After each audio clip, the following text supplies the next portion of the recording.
महाराष्ट्रात नुकत्याच पार पडलेल्या स्थानिक स्वराज्य संस्था व जिल्हा परिषद निवडणुकीमध्ये अनुसूचित जातीचे बोगस दाखले घेऊन निवडणूक लढवल्या आहेत असा सध्या आरोप होत आहे। त्यापैकी कोल्हापूर जिल्ह्यातील पट्टणकोडोली जिल्हा परिषद मतदारसंघातील विजयी उमेदवार व गडिंग्लज नगर परिषदेचे नगराध्यक्ष पदाच्या विजयी उमेदवारांनी अनुसूचित जातीचे बोगस प्रमाणपत्र जोडून निवडणूक लढवण्याचे आरोप देखील सध्या होत आहेत। त्या पार्श्वभूमीवर सोमवारी दिनांक 9 रोजी कोल्हापूर येथील बिंदू चौक ते जिल्हा अधिकारी कार्यालय इथपर्यंत कोल्हापूर जिल्ह्यातील अनुसूचित जातीच्या वतीने धडक मोर्चा काढण्यात येणार आहे। याच मोर्चाच्या संबंधी शनिवारी दिनांक 7 रोजी कागल येथील गहिनाथ नगरमधील डॉक्टर बाबासाहेब आंबेडकर ग्रंथालय येथे कागल तालुक्यातील दलित नेत्यांची बैठक नुकतीच संपन्न झाली। या बैठकीला आरपीआय आठवले गटाचे कोल्हापूर जिल्हा अध्यक्ष उत्तम कांबळे, माजी नगराध्यक्ष व विद्यमान नगरसेवक प्रकाश गाडेकर, दलित मित्र बळवंत माने यांच्यासह अनेक नेत्यांची हजेरी होती।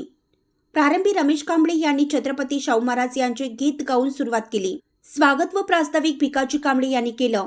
यावेळी बोलताना प्रकाश गाडेकर म्हणाले, अनुसूचित जातीच्या आरक्षणामध्ये सध्या इतरांची घुसखोरी होत असून याचा प्रतिकार करण्यासाठी समाजाने रस्त्यावर उतरणं गरजेचं आहे। या मोर्चाला मोठे स्वरूप देऊन यासारखे प्रत्येक जिल्ह्यात मोर्चे काढून अखेरचा मोर्चा मंत्रालयावर काढून बोगस दाखले सरकारला रद्द करण्यास भाग पडण्याची गरज आहे असे मनोगत व्यक्त केले।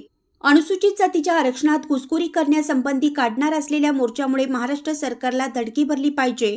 जर आपण शांत बसलो तर येणारी पिढी आपल्याला माफ करणार नाही असं मनोगत दलित मित्र बळवंत माने यांनी केलं। शेवटी अध्यक्ष भाषणात बोलताना आरपीआय आठवले गटाचे कोल्हापूर जिल्हा अध्यक्ष उत्तम कांबळे म्हणाले, अनुसूचित जातीचे आरक्षण आपली कवच कुंडल असून या आरक्षणामुळेच आपण सुरक्षित उभे आहोत।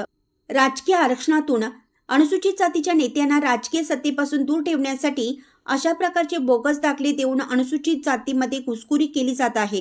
आपल्या आरक्षणाकडे कोणी वाकड्या डोळ्याने बघितले तर त्याचे डोळे काढण्याची तयारी आपण ठेवली पाहिजे असे मत उत्तम कांबळे यांनी व्यक्त केले।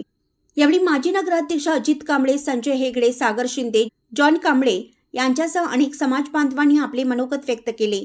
या प्रसंगी सुधाकर सोनुले, गोरख कांबळे, प्रवीण कर्णिक, सूरज कामत, प्रभाकर कांबळे, भगवान कांबळे, दयानंद सुदर्शन, सिद्धार्थ कांबळे, रवी कांबळे यांच्यासह अनेक मान्यवर व समाज बांधव उपस्थित होते। आभार प्रदर्शन माजी नगरसेवक विवेक लोटे यांनी केलं।